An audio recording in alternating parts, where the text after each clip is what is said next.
प्यारे साथियों नमस्कार। बहुत बहुत स्वागत है आपका आपके अपने फौजी वेलफेयर समाचार चैनल पर। दोस्तों बात करेंगे पुरानी पेंशन स्कीम के बारे में।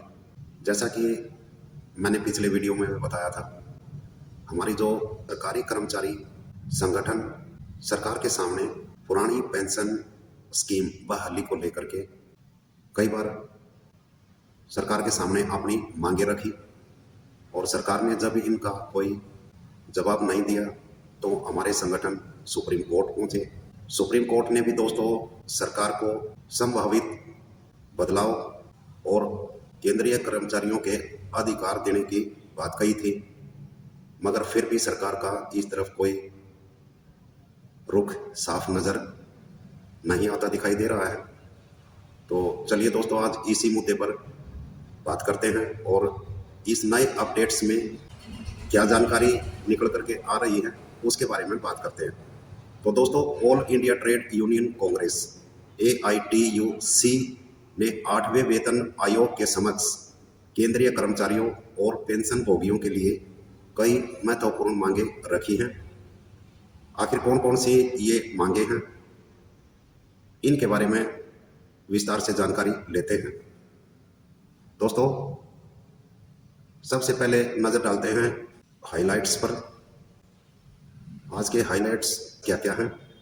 सबसे पहला दोस्तों फिटमेंट फैक्टर 3.0 करने और OPS यानी कि पुरानी पेंशन स्कीम बहाली की मांग, पेंशन कम्यूटेशन अवधि 15 से 11 साल करने का प्रस्ताव और अग्निवीर योजना का विरोध, खाली पद भरने की अपील की गई है। तो दोस्तों केंद्रीय कर्मचारियों की सैलरी, पेंशन और सर्विस कंडीशंस में बड़े बदलाव की मांग उठाई जा रही है।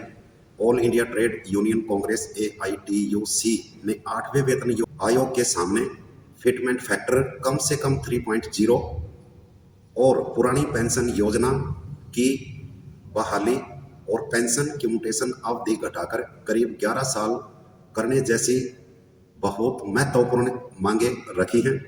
वेतन आयोग की वेबसाइट पर पूछे गए 18 सवालों के जवाब में AITUC ने कर्मचारियों और पेंशनर्स के हित में कई बहुत बड़े सुझाव सरकार के सामने रखे हैं।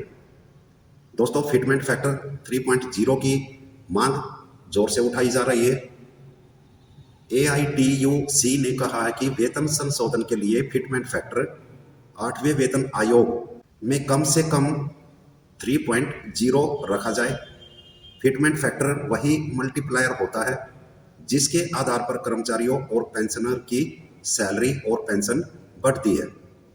अगर यह 3.0 होता है तो बेसिक वेतन में काफ़ी अच्छी बढ़ोतरी हो सकती है और इसके साथ साथ दोस्तों सालाना इंक्रीमेंट बढ़ाने की मांग भी रखी है। यूनियन ने सालाना वेतन वृद्धि, 8वें वेतन आयोग सैलरी हाइक को कम से कम 6% करने की मांग रखी है।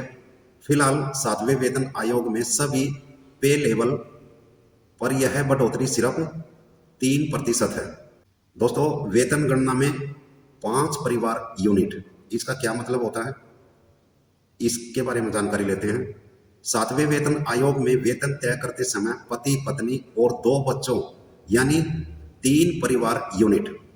तो दोस्तों ये आपकी समझ में आ गया होगा 7वें वेतन आयोग में वेतन तय करते समय किन किन को लिया गया था।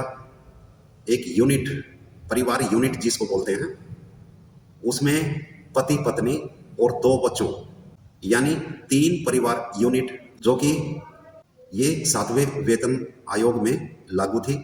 अभी 8वें वेतन आयोग में क्या मांग रखी है इसके बारे में वो देख लेते हैं। तो दोस्तों 7वें वेतन आयोग में वेतन तय करते समय पति पत्नी और 2 बच्चों यानी 3 परिवार यूनिट। अभी 8वें वेतन आयोग में ये मांग AITUC ने इसे बढ़ाकर 5 परिवार यूनिट की मांग रखी है, जिसमें माता पिता को भी शामिल करने का सुझाव दिया गया है, जिससे बेसिक वेतन बढ़ सकते हैं। दोस्तों 30 साल की नौकरी में 5 प्रमोशन को लेकर के भी मांग रखी है। यूनियन का कहना मौजूदा MACP स्कीम कर्मचारियों की पदोन्नति में ठहराव को दूर नहीं कर पा रही है, इसलिए 30 साल की सेवा में कम से कम 5 प्रमोशन सुनिश्चित किए जाने चाहिए, ऐसा यूनियन का कहना है। बाकी सरकार क्या मानती है वो तो सरकार के ऊपर निर्भर करता है। और बाकी दोस्तों, पुरानी पेंशन स्कीम को लेकर के AITUC ने NPS और UPS को खत्म करने की बात कही है और फिर से पुरानी पेंशन स्कीम बहाल करने की मांग को 8वें वेतन आयोग में उठाया गया है। यूनियन का कहना है कि पेंशन सरकारी कर्मचारियों का अधिकार है और इसे हर 5 साल में 5% बढ़ाया जाना चाहिए।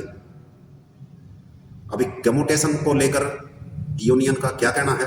दोस्तों, पेंशन कम्यूटेशन यानी कि पेंशन पर आप कम्यूटेशन ले लेते हैं तो लगभग 15 साल आपकी पेंशन है जो वो कम मिलती है। यूनियन ने इसे घटाकर 11 से 12 साल का जो टाइम पीरियड है वो करने का सुझाव दिया है ताकि पेंशनर्स को जल्दी पूरी पेंशन वापस मिल सके। बाकी दोस्तों, DA के बारे में यूनियन ने क्या मांग किया है? AITUC ने महंगाई भत्ता DA तय करने के लिए इस्तेमाल होने वाले AICPI-IW इंडेक्स में सुधार की मांग की है। इसके साथ ही रिटायरमेंट पर लीव इनकैशमेंट 300 से बढ़ाकर 450 दिन, cashless medical treatment, menstrual leave और लंबी पैटर्निटी लीव जैसी सुविधाओं का भी प्रस्ताव रखा है। दोस्तों, जोखिम भरी सेवाओं के लिए ज़्यादा मुआवजा देने की बात भी यूनियन ने मांग किया है। रेलवे, CAPF और रक्षा सिविल सेवाओं में जोखिम को देखते हुए AITUC ने दुर्घटना मुआवजे की नई सीमा सुझाई है।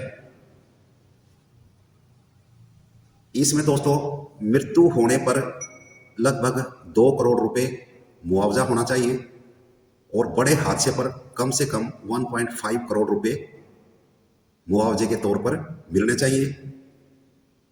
और इसके साथ ही दोस्तों, छोटे हादसे होने पर लगभग 10 से 25 लाख रुपए का मुआवजा मिलना चाहिए। ये सुझाव AITUC ने जोखिम और दुर्घटनाओं को देखते हुए मांग की है। इसके अलावा यूनियन ने अग्निवीर योजना, कॉन्ट्रैक्ट भर्ती और आउटसोर्सिंग का विरोध भी किया है और केंद्र सरकार में खाली पड़े लगभग 15 लाख पद नियमित भर्ती करने की मांग भी की है। तो दोस्तों, ये था पुरानी पेंशन स्कीम को लेकर के नया अपडेट्स। जानकारी कैसी लगी? अगर जानकारी अच्छी लगी है तो वीडियो को लाइक और शेयर कर देना। अगर आप चाहते हैं कि पुरानी पेंशन स्कीम से संबंधित वीडियो आपके पास पहुंचते रहें तो मेरे चैनल को सब्सक्राइब कर लेना और बेल आइकन ज़रूर प्रेस कर लेना ताकि आपको वीडियो सबसे पहले मिले। बाकी दोस्तों, मिलते हैं नेक्स्ट वीडियो में किसी और नए अपडेट्स के साथ। तब तक